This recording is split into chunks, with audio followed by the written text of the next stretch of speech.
Welcome to this edition of Tornado Watch. I am King, Sports Information Director Travis Chell here with head men's soccer coach John Miglarese. Thanks for joining us today. Thanks.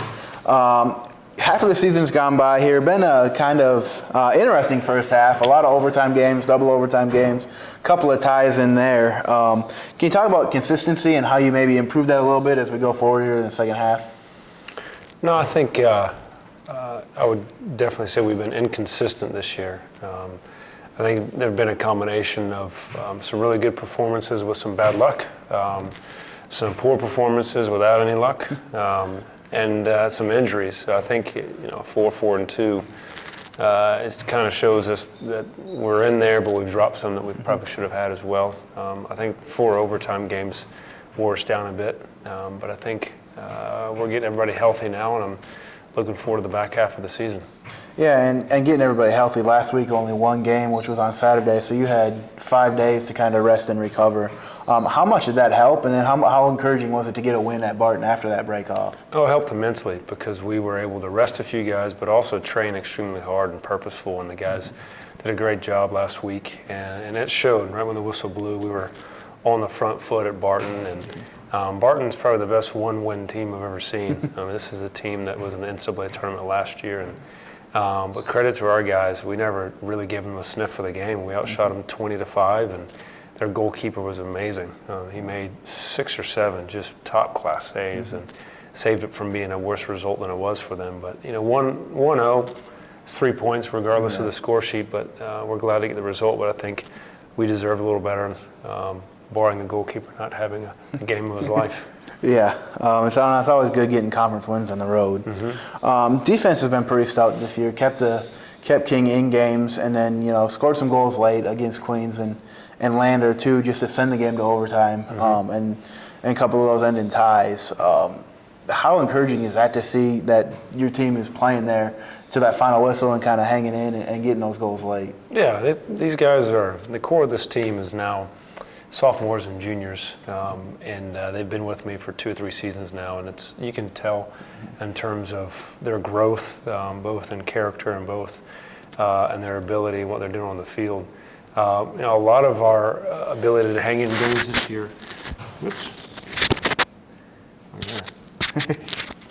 A lot of our ability to hang in games this year has been due to Kari playing so well. He's for instance, Lander was a great example of where we just did not play well at all, but he was phenomenal and kept us in it.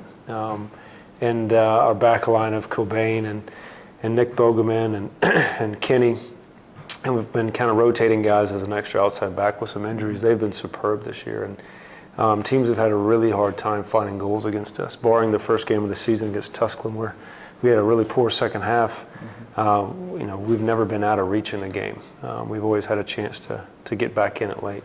Yeah, it's always nice when you're that close and you can get that 1 or 2 there late. Up front, it was Chris Hicks had a streak there, 3 games where he scored 6 goals. He's kind of missed a few games here recently, but up front has been fairly balanced in terms of assists and goals. Faber Bickerstaff has a couple, Ryan Murphy has a couple.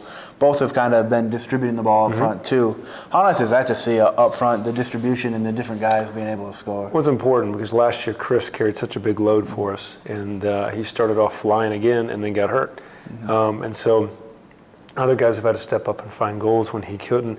And also this year being an all-region player and first-team all-conference, and as a junior, as a sophomore last year, the leading scorer in the conference, people took note of him, and so they've made adjustments to try to keep him out of games. So it's allowed, and it's forced players like Eli, Faber, and Murphy and others to find ways to score goals, and sometimes even on restarts we found a way to score goals. And so yeah, we've competed really well so far this season. There's only been one half of the Tusculum game and about 75-80% of the Lander game where I felt like we just weren't checked in and didn't compete. We've played well enough to win a lot of games, but unfortunately, we've been in 4 overtime games. All 4 of them we had chances to win them. Could have lost all 4. We ended up tying 2 and losing 2, but if you reverse those 4 overtime games from losses and ties to all wins, we're sitting really pretty right now. I think the guys are a little frustrated at that because they know we've been very, very close. But this week and the next couple weeks are extremely important because we're firmly in 4th place. And if we get some results down the stretch, we could finish 2 or 3. That's what we want. We want to be able to host a first-round game. That's a goal of ours, and we got to get some results to do it. Yeah, and again, looking forward here to the second half, and I guess more specifically this week. Limestone, who's kind of a perennial top of the conference team in Conference Carolina, is ranked 21st in the country last week in the NSCAA poll. Get them at home, which is good to see them at home this year, on Wednesday at 3 o'clock here at Parks Field. And then North Greenville, Saturday night, late kick there. What are you looking for this week out of the team and carrying into the second half? Well, I think we're playing the top of the conference and the bottom of the conference, but both of our performances have to be the same. North Greenville is no slouch. We're going to have to go there, play them on homecoming night, and probably from a very good crowd and get a result. And the deal with Limestone is they're very, very talented. They were in the Sweet 16 last year. They've been in the top 25, even the top 10 at some points this season, and they're good. But if we play to our capacities, we're a handful for anybody. And I think if our guys start the game believing that and start the game on the front foot and ready to compete, and anything can happen on Wednesday. And I think these guys are good enough to beat Limestone. As long as we have the right mentality and the right start and the right performance, I think it's going to be a very, very good game. Yeah, that's Wednesday. Come on out to Parks Field.